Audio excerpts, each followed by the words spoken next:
एक नवरात्रे में जो पंचमी तिथि होती है, नवरात्रे की जो पंचमी तिथि है, उस पंचमी तिथि के दिन अशोक सुंदरी का जो स्थान होता है उसको समझिएगा थोड़ा सा। जैसे ये शिवलिंग है और ये जलाधारी है भगवान शंकर की। ये शिवलिंग, ये जलाधारी, और जलाधारी में जो जल बहता है उसमें बीच में जो मोटी सी लाइन रहती है वो अशोक सुंदरी होती है। जैसे कई बेटे हैं, बेटियां हैं, कोई व्यक्ति व्यापार चालू कर रहा है, कोई व्यक्ति अपना नया भवन निर्माण कर रहा है, नए भवन में जा रहा है, या कुछ अच्छी दुकान खोलना चाह रहा है, कोई अपने लक्ष्य पर पहुंचना चाहता है और पहुंच नहीं पा रहा। तो जो शारदीय नवरात्रे आते हैं, इस शारदीय नवरात्रे में जो मां आद्य शक्ति की पूजन की जो पंचमी तिथि होती है, इस पंचमी तिथि पर अशोक सुंदरी वाली जगह पर, जो अशोक सुंदरी का स्थान है, वहां पर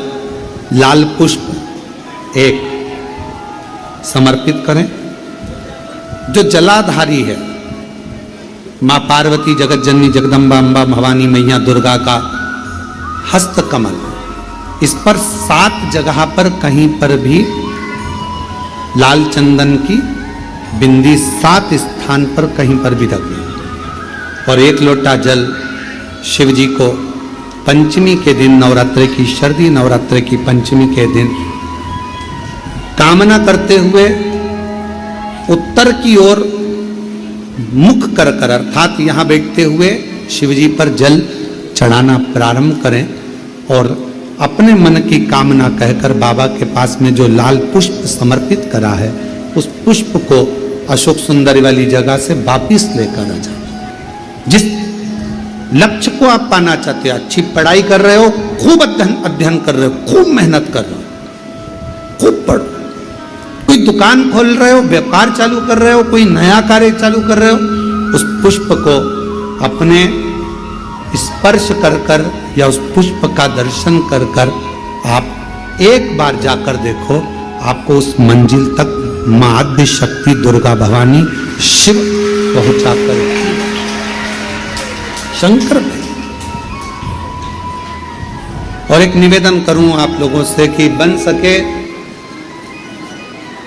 दुर्गा सप्तशती का पाठ अगर करते हो या दुर्गा सप्तशती को आप पढ़ते हो तो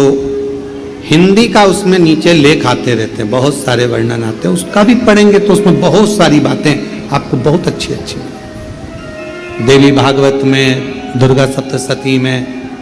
इनमें बहुत सुंदर सुंदर कल्याण का, यदि गीता प्रेस गोरखपुर से जो कल्याण निकलती है, उस कल्याण का यदि देवी अंक अगर आप पढ़ेंगे माता दुर्गा भवानी पर, बड़ा सुंदर, उसमें भी बहुत सी चीजें, मां आद्य शक्ति की आराधना की, साधना की, पूजन की पद्धति बहुत सुंदर, उसका ध्यान करें। शिव से कुछ, अगर भगवान शंकर की हम आराधना कर रहे हैं, भगवान शंकर से अगर हम कुछ पाना चाह रहे हैं, तो भगवान शिव की सबसे पहले उससे साधना करो, शिव को पहले अपना बनाओ।